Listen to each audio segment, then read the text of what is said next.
You, John Fitzgerald Kennedy, do solemnly swear I, John Fitzgerald Kennedy, do solemnly swear that you will faithfully execute the office of President of the United States that I will faithfully execute the office of President of the United States and will, to the best of your ability, and will, to the best of my ability, preserve, protect, and defend the Constitution of the United States. preserve, protect, and defend the Constitution of the United States. So help you God. So help me God.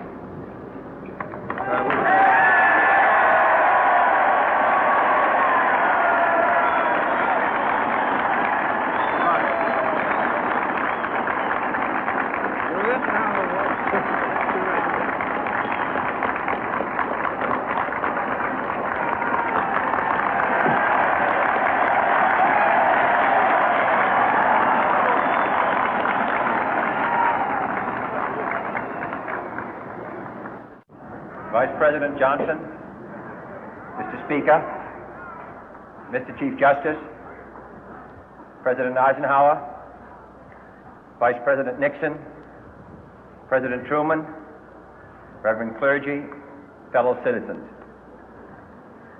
We observe today not a victory of party, but a celebration of freedom, symbolizing an end as well as a beginning, signifying renewal as well as change. For I have sworn before you and Almighty God the same solemn oath our forebears prescribed nearly a century and 3/4 ago. The world is very different now, for man holds in his mortal hands the power to abolish all forms of human poverty and all forms of human life. And yet the same revolutionary beliefs for which our forebears fought are still at issue around the globe. The belief that the rights of man come not from the generosity of the state, but from the hand of God. We dare not forget today that we are the heirs of that first revolution. Let the word go forth from this time and place to friend and foe alike that the torch has been passed to a new generation of Americans born in this century, tempered by war, disciplined by a hard and bitter peace, proud of our ancient heritage, and unwilling to witness or permit the slow undoing of those human rights to which this nation has always been committed and to which we are committed today at home and around the world.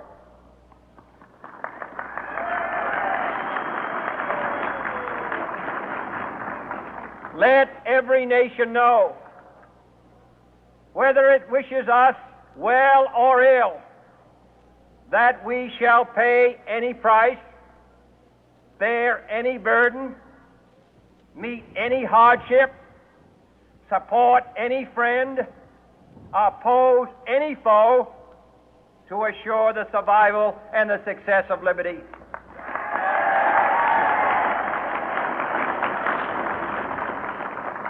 This much we pledge and more. To those old allies whose cultural and spiritual origins we share, we pledge the loyalty of faithful friends. United, there is little we cannot do in a host of cooperative ventures. Divided, there is little we can do, for we dare not meet a powerful challenge at odds and split asunder. To those new states whom we welcome to the ranks of the free, we pledge our word that one form of colonial control shall not have passed away, merely to be replaced by a far more iron tyranny. We shall not always expect to find them supporting our view, but we shall always hope to find them strongly supporting their own freedom, and to remember that in the past, those who foolishly sought power by riding the back of the tiger ended up inside.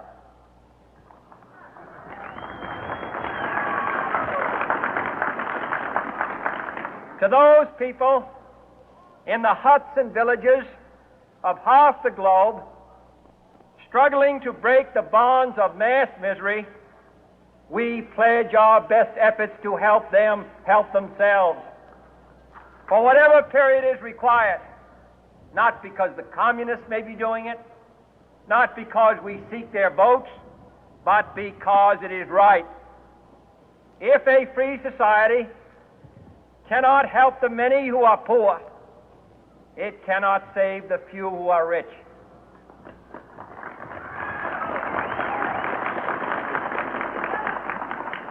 To our sister republics south of our border, we offer a special pledge to convert our good words into good deeds, in a new alliance for progress, to assist free men and free governments in casting off the chains of poverty. But this peaceful revolution of hope cannot become the prey of hostile powers. Let all our neighbors know that we shall join with them to oppose aggression or subversion anywhere in the Americas. And let every other power know that this hemisphere intends to remain the master of its own house.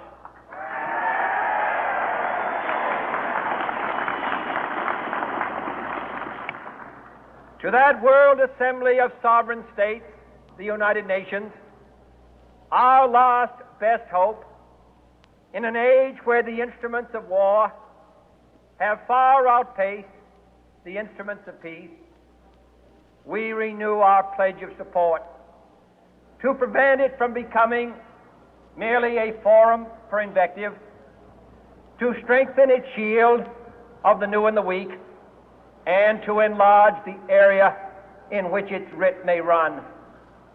Finally, to those nations who would make themselves our adversary, we offer not a pledge, but a request that both sides begin anew the quest for peace. Before the dark powers of destruction, unleashed by science, engulf all humanity in planned or accidental self-destruction, we dare not tempt them with weakness, for only when our arms are sufficient beyond doubt can we be certain beyond doubt that they will never be employed. But neither can two great and powerful groups of nations take comfort from our present course, both sides overburdened by the cost of modern weapons, both rightly alarmed by the steady spread of the deadly atom, yet both racing to alter that uncertain balance of terror that stays the hand of mankind's final war. So let us begin anew, remembering on both sides that civility is not a sign of weakness, and sincerity is always subject to proof. Let us never negotiate out of fear, but let us never fear to negotiate.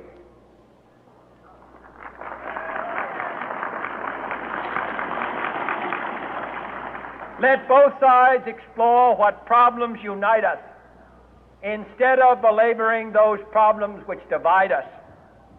Let both sides, for the first time, formulate serious and precise proposals for the inspection and control of arms, and bring the absolute power to destroy other nations under the absolute control of all nations.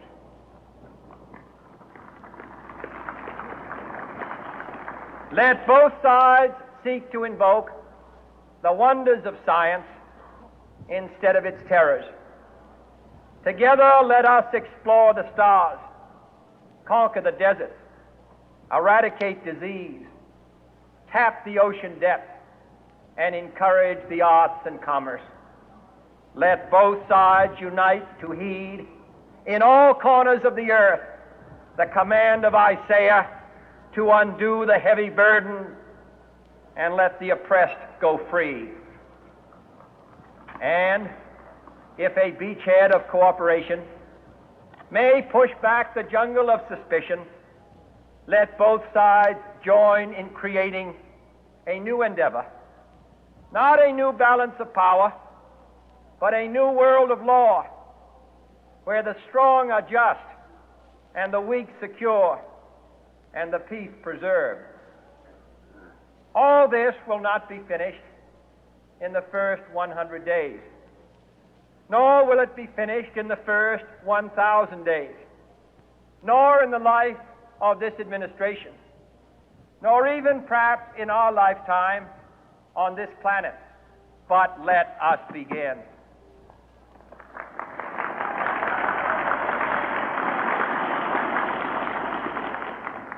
In your hands, my fellow citizens, more than mine, will rest the final success or failure of our course. Since this country was founded, each generation of Americans has been summoned to give testimony to its national loyalty. The graves of young Americans who answered the call to service surround the globe.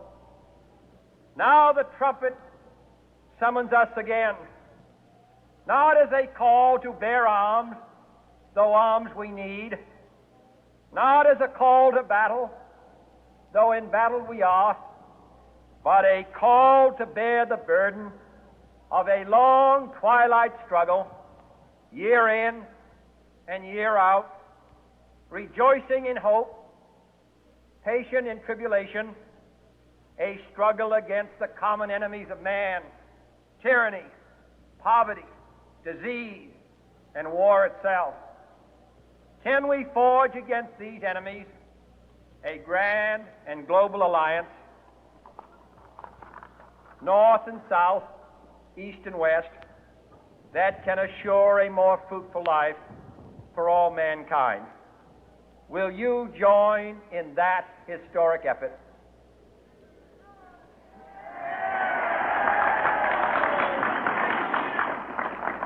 In the long history of the world, only a few generations have been granted the role of defending freedom in its hour of maximum danger.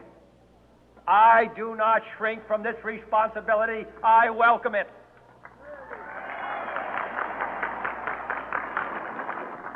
I do not believe that any of us would exchange places with any other people or any other generation.